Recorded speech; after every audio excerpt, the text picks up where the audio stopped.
back. I'm going to shoot a quick 25-yard speed bowl. I'm going to kind of talk through what I'm seeing as I'm shooting it with the iron-sighted gun. I got 10 rounds, I got a pistol, I got a timer, I got a clean V8. Let's do this.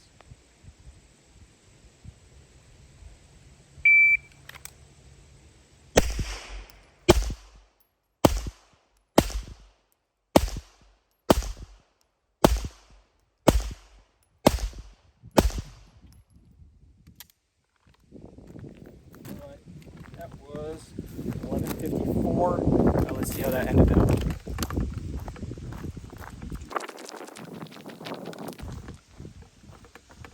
Alright, so we got, we'll call that down 4 and 3 is 7, plus 2 is 9, 11, 12.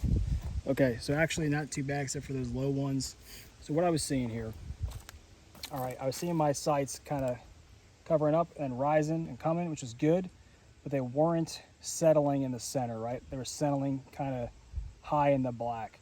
So what I did was I overcorrected low, right? And that's kind of where you see these, right? I'm subconsciously thinking about bringing it down, and I'm doing the thinking as I'm pulling the trigger, and that's where we get some of this stuff.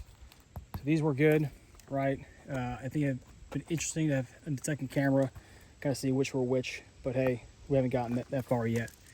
Something about irons too. If you're shooting with some fibers, sometimes you can focus off of the fiber, not the top of the blade, and that'll bring your shots high. So maybe a little bit of that was in my subconscious. All right, guys, got any questions, let me know. Thanks.